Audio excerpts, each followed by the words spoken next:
Gue nggak ngerti kenapa, tapi kalau gue perhatiin makin kesini makin banyak banget seller-seller yang repeat ordernya itu turun terus. Tahu nggak dari mana gue ngehnya?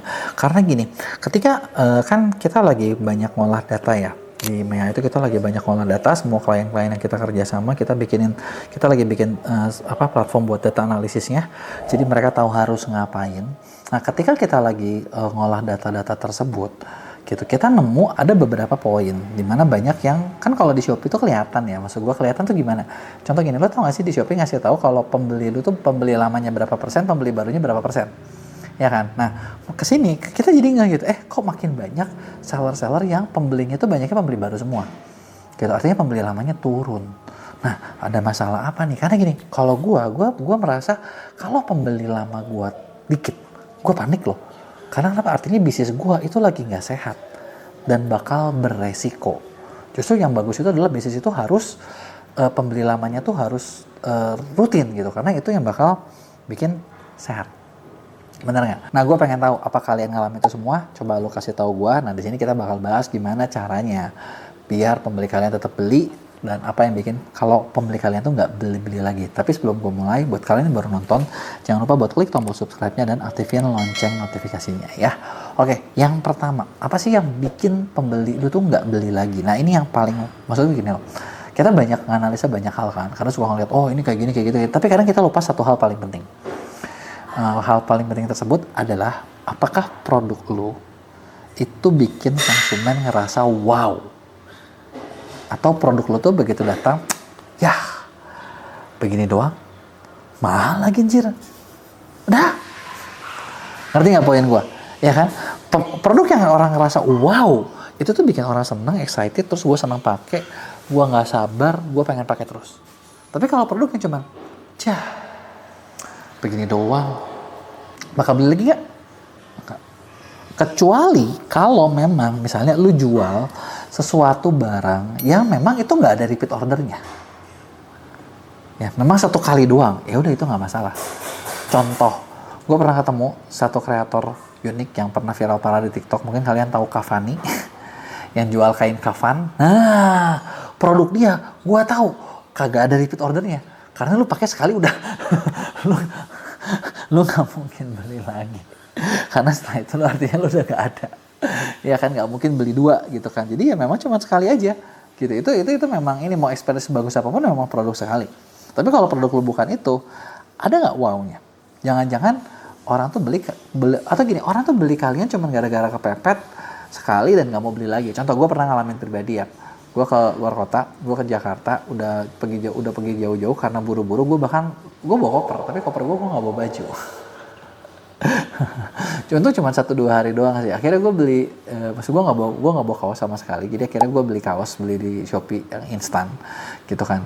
Tapi waktu itu bini gue nyari yang cewek kan, yang penting murah, kayaknya bagus. Sementara doang, dan begitu datang, gue langsung kayak, oke, ini murah. Tapi gue langsung kayak, ini jelek. Apakah gue bakal beli lagi tokonya? Tidak. Dan ya udah gitu kan, memang sekali pakai doang. Karena experience-nya buat gue bener-bener nggak ada experience, gue nggak suka, gue jelek. Dan rata-rata ya banyak seller cuma ngasih barang doang, bener nggak?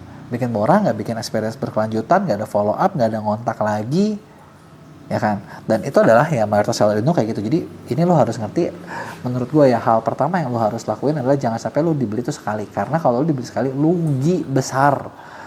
Kenapa rugi besar? Karena ternyata biaya untuk lo mendapatkan order lagi, repeat order, itu 5 kali lebih murah daripada lu pembeli baru. Jadi pembeli baru tuh datanya butuh duit lebih banyak 5 kali. Jadi kalau lu ngerasa, kenapa gue boncos terus, gue mau nanya, lu RO lu tinggi nggak? Enggak. Ya itu begonya lu. Gue sendiri kayak di bisnis gue punya standar, kita punya RO sekian, repeat order sekian, gitu kan. Nah, gue nggak akan spill ya berapa angkanya, tapi sudah gue sekian, dan kita bekerja keras buat mencapai RO tersebut. Jadi kalau ada yang kurang nih, ada yang apa nih, kita survei terus, kita pengen tahu, lu kenapa nih? Oh oke lah, lu sekarang misalnya nggak suka lagi sama gua, nggak suka lagi, kecewa, kurang serak sama kita, boleh tahu nggak alasannya apa? Kita pengen jadi lebih baik. Itu yang kita lakuin terus sampai sekarang. Dan itu yang bikin, ya maksudnya kita sendiri berusaha grow terus dari situ. Berikutnya adalah jangan sampai gini, produk lu tuh sebenarnya produk yang bisa repeat order. Contoh gini, baju bisa repeat order nggak sih? Bisa loh. Orang beli baju lebih dari satu. Cuman lu ingetin nggak? Lu kasih tau nggak ada model baru? Bener nggak? Ya, dan lu juga perlu tahu kira-kira orang tuh beli baju berapa lama sekali sih. Nah, itu juga tuh yang perlu kalian nge. Contoh kalau produk-produk yang dikonsumsi gampang, sebulan sekali habis, 2 bulan sekali habis. Tapi produk yang dikonsumsi pun lu bisa kira-kira beli lagi kapan ya. Kecuali mungkin kayak sofa nih ya. Kalau sofa sekali doang gitu kan. Ya, nah itu dia. Nah, tugas seller kita adalah kalau bisa kita ngatur siklus konsumsi. Gitu. Dulu waktu gue jual suplemen, gue punya pendataan kuat sampai gini, setiap produk gue hitung isi kapsulnya berapa, dosisnya gue hitung berapa, harusnya lo habis dalam berapa lama. Bahkan gue setelah orang beli 3 hari kemudian gue bakal kontak udah lo pakai belum. Kenapa? Gue pengen tahu day one lo kapan. Dari day one lo kapan, gue tahu kapan hari terakhir lo, kurang lebih, bener nggak? Dan gue bisa dapat repeat order ketika barang lo habis. Ya, nah jadi sebenarnya apa sih yang harus dilakuin biar pembeli lo repeat order?